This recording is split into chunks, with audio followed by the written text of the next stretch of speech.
Bueno, queridas y queridos editores, hemos hablado de raíces en Ser Peligrosos, de la tradición o familia, familia entre comillas, esa casta o ese grupo transgeneracional al que uno quiere pertenecer, que pueden ser autores, artistas, científicos, cuidar al otro con sus cicatrices, también de lo colectivo, seguimos dándole mucha insistencia a la formación del colectivo, de los manifiestos culturales y de rigor. Antes de entrar en materia con este módulo de poder, y que dijimos que vamos a empezar con poder empresarial, con poder económico, me gustaría hablar un poco de ficciones, de ese placer, y bueno, siempre para mí tiene que ver mucho con esos manifiestos culturales, como lo surrealista, lo patafísico, la antropofagia, el dadaísmo, que son formas de uno parchar y de crear una idea de mundo, una idea de creación, una idea de interpelar la sociedad con otros, esos manifiestos que vimos. En esta cuarentena, estar enfermo de cordura o loco de cordura, ¿cierto? Como loco de, yo estoy muy cuerdo y todo, para mí es muy real, podría ser dejar de nutrirse, ¿cierto? De uno alimentarse de las propias ficciones y sobre todo dejar de cultivar la propia ficción. Podríamos decir que el mundo no se divide en lo que es real o ficticio, sino en las ficciones propias, que pueden ser pues, las de un colectivo como Morada, eh, sí, y bueno, y luego entonces dividir el mundo entre esas ficciones propias y esas ficciones ajenas, ¿cierto? Las ficciones de otros, las que no nos invitaron a nosotros crear, o sea, ficciones tipo Microsoft y no Linux. ¿Ustedes creen que es muy real el miedo, los bancos y la bolsa? Piensen. ¿Ustedes creen que es muy real el miedo, los bancos y la bolsa? No son tan reales, más bien son ficciones acordadas desde el poder. El arte no funciona sin ficción y la ciencia no funciona sin ciencia ficción. La pregunta más profunda es, ¿voy a vivir mi propia ficción o me voy a vivir a la ficción de los otros?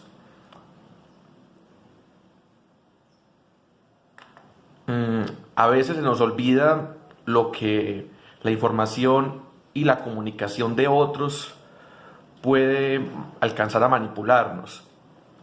Por supuesto nos movemos por confianza y por evidencia. A veces uno se puede, a veces uno, eh, a veces no se puede tener evidencia, a veces están mezcladas, pero entonces las ficciones propias también tienen mucho descreimiento. Y otra pregunta importante es en quién confiar. Para uno saber en quién confiar hay que ser astuto, incisivo, agudo, profundizar en qué incentivo tiene el otro para engañarme o para manipularme. Un buen maestro o maestra, una buena periodista o un buen periodista no engaña, no intenta, no le gusta. Como dice Memo Ángel, digamos, la pedagogía o enseñar es quitarle el miedo al otro. Muchas veces engañar o manipular es darle miedo al otro. Bonito eso de ser personas que imaginamos mucho y creemos poco, ¿no les parece? ¿Quién nos convenció que para empezar a ser adultos hay que dejar de imaginar? Podemos en nuestra pequeña casa o cuarto hacer valer una ficción muy propia. ¿Qué piensan ustedes? ¿Cómo hacer a alguien cómplice profundo de nuestras ficciones, de esa imaginación nuestra? Tolkien escribió gran parte de su obra durante un encierro de la Segunda Guerra Mundial, pues más grave que el nuestro porque tenía bombardeos, ¿no? Un poquito más peligroso que el coronavirus. Debió haber escrito entonces sobre tanques y aviones y sobre Hitler, o estaba bien que escribiera sobre Sauron y Gandalf.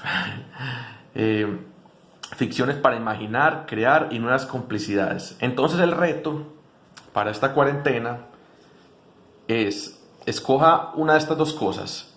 si darle vida a un objeto de la casa, algunos podrán decir encantarlo, o construir un objeto mágico que consista, ese objeto mágico es para guardar una gota. Uno cómo construiría una máquina, un artilugio para guardar una gota. O si no, si son malos para la ingeniería y para hacer cosas, vean a ver cómo le dan vida a un objeto de la casa. El paso 2, haga el conjuro, el ritual o construya eso, ¿cierto? Con manualidades. El paso 3, muestre la creación o la criatura a 2 personas por WhatsApp.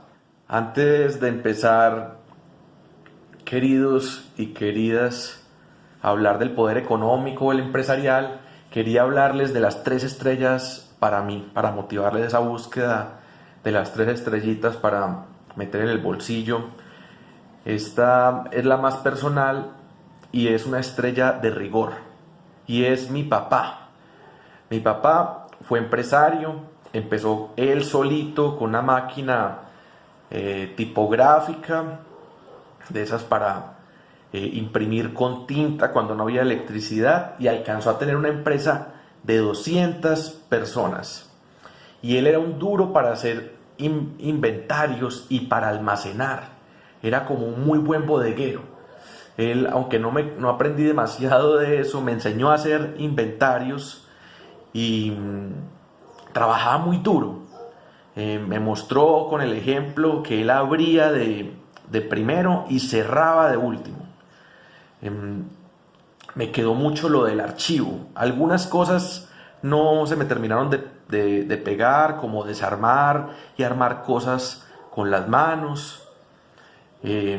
Pero me quedó mucho ese orden, esa forma de clasificar, de guardar las cositas. Eso que apenas empezó a trabajar con computador y eso que lo usaba con un dedito.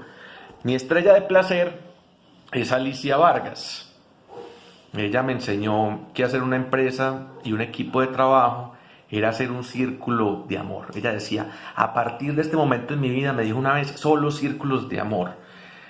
Y es como una retaguardia para descansar de la crueldad del mundo. Es que a veces hacia afuera hay mucha pelea, mucha combate, entonces hacia adentro, hacia el equipo de uno, bacano que ella, no solo un muy buen trato, sino una confianza, una admiración, unas ganas de cuidar a los compañeros y compañeras, porque afuera sí hay que salir a veces a combatir. Ustedes saben cómo es la veeduría, cómo son temas difíciles del periodismo, de la investigación social, de campañas duras.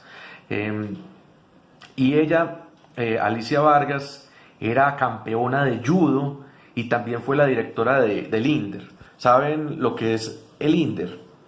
Mi estrella de poder entonces, porque Alicia Vargas es de placer, de ese placer de trabajar, de querernos adentro de una organización. Mi estrella de poder es un autor de libros que conceptualiza muy bien el tema de las empresas, da muchas recomendaciones, pero empresas muy muy grandes. Se llama Peter Drucker y él me enseñó a hacer una organización resistente y que haga cosas desde la calidad, cómo jugar, digamos, como con o trabajar muy bien o cuidar mucho las células adentro, la organización como un organismo. Y lo escogí a él como estrella de poder porque supo muy bien cómo ejercer un poder transformador y lidiar con el poder desde las empresas, es decir, también desde las empresas mover el poder estatal, interpelarlo. Vamos a ir viendo en este módulo cómo los empresarios en Medellín crean muchas cosas públicas y definen también la alcaldía y muchos asuntos del gobierno. Ahora recuerdo 2 cosas de Peter Drucker. Los empresarios de verdad compiten por la legitimidad y no es lo mismo estar ocupado que estar productivo. Hace 8 días preguntamos si la falta de poder puede volver malo. La falta de poder puede hacer que alguien cometa faltas éticas. A mí me parece que no hay que dejar las cosas a medias.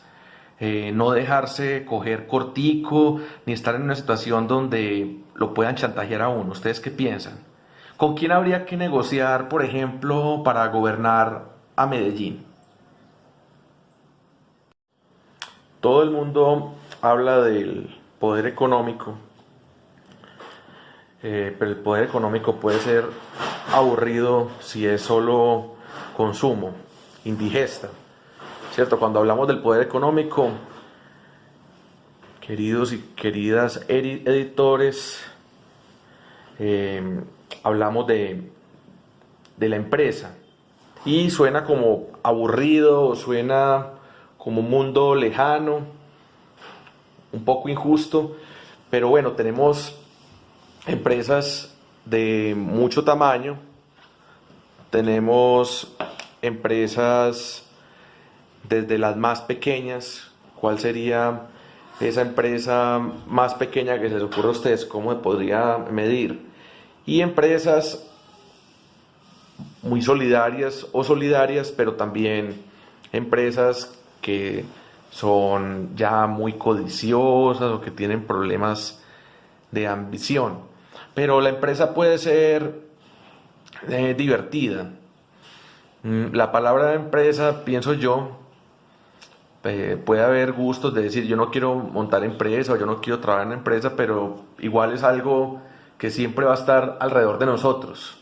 Vea, con esto del coronavirus, pues empresas agrícolas, los mercados, lo que hemos hablado tanto de no le quiero comprar a esto o no quiero consumir esto, siempre va a estar ahí.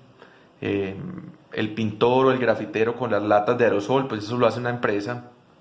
Y entonces está bien no querer montar empresa, no querer trabajar en una, pero la palabra empresa, pienso yo, es un asunto que simplemente nos lleva a un cierto orden, a una cierta estructura para prestar servicios o crear productos de calidad.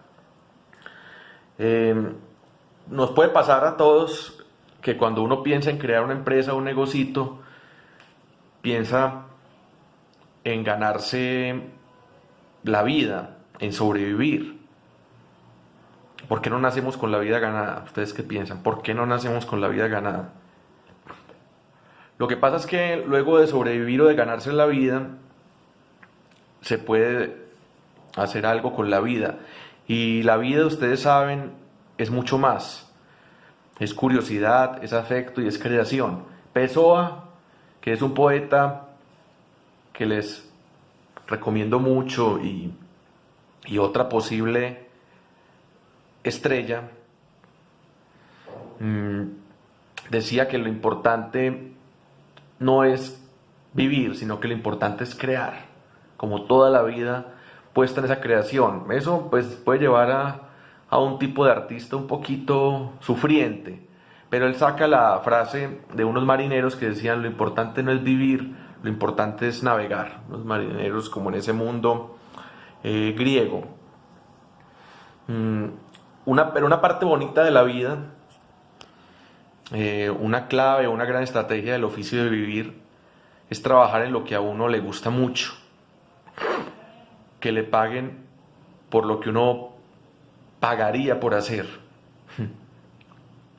Yo pagaría por investigar, por hacer radio, por darles clases a ustedes y por escribir. Por el resto, ahí sí, como decía Jimi Hendrix, por menos de 1.000.000 de pesos no me levanto de la cama, ni mucho menos antes de las 10 de la mañana.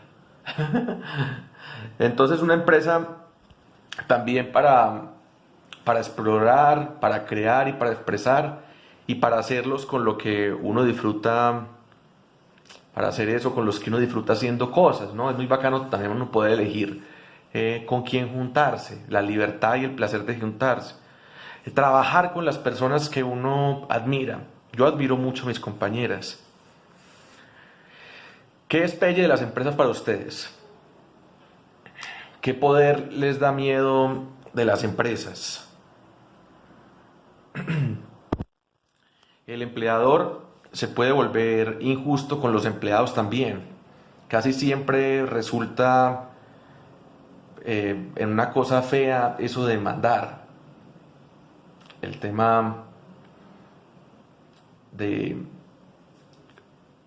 inequidad en las empresas, de los caprichos, de dónde está centralizado el poder. Y ahí uno como politólogo también puede llevar al mundo de la empresarial. Bueno, para los que no me conocen mucho, yo soy politólogo. Nosotros los politólogos estudiamos mucho el tema de la legitimidad, de cuándo un poder es legítimo o no. Que esa palabra de la legitimidad es una palabra interesante porque bueno, puede haber una ley ilegítima. Es algo así como una ley injusta. Entonces la legitimidad es lo que es justo, lo que acordamos que sí es correcto, que está bien. Bueno, entonces aquí viene el reto. Este reto tiene que ver mucho con el asunto de armar equipos de A7 con 7 roles. Bueno, como aquí están los editores y las editores, los y las editores de Cúcuta, voy a hacer un recuento de que hemos ido pensando 7 roles para hacer equipo. Un convocador, que es como el que más imagina en el equipo y el que hace un llamado, el que entusiasma, el que tiene una iniciativa. Un cuidador, que también lo hemos llamado tejedor o enredador, pero en la clase pasada Juan Pablo dijo, se entiende más si le decimos cuidador, que es el que mantiene las partes del equipo juntas. Puede ser que el convocador loquito haya llamado al cuidador y el cuidador haya terminado de armar el equipo. Un sintetizador, y es el que define el cronograma, los tiempos, la productividad, cuándo las cosas tienen que estar listas. Este sintetizador es el más organizado y el más memorioso de todos. Este se puede a veces apoyar en un investigador cuando es un centro de estudios o periodismo para el tema de archivo. Ahí el tema del archivo y los datos son muy importantes. Entonces, el cuarto rol es un investigador y esa es la persona con más curiosidad. El quinto es un hacedor. Depende del tipo de equipos. Este es muy bueno para la logística, o es muy artista, o es muy bueno para las manualidades. Este logra que las cosas sean tangibles y además es el más productivo de todos. Luego tenemos a un transdivulgador, que este es un rol que pensamos mucho para lo digital, mucho para las redes sociales. Es la persona especialista en volver algo viral, en publicar algo. Y a ver cuál me falta aquí. Y tenemos al vocero, que es el más carismático, el más empático hacia afuera, porque recordemos que el cuidador es el que es mejor para leer a la gente.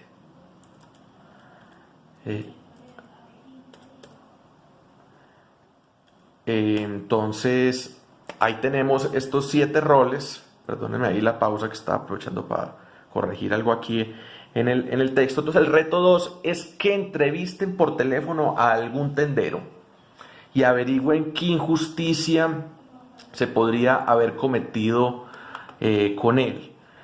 Les voy a dar un poquito de las pistas.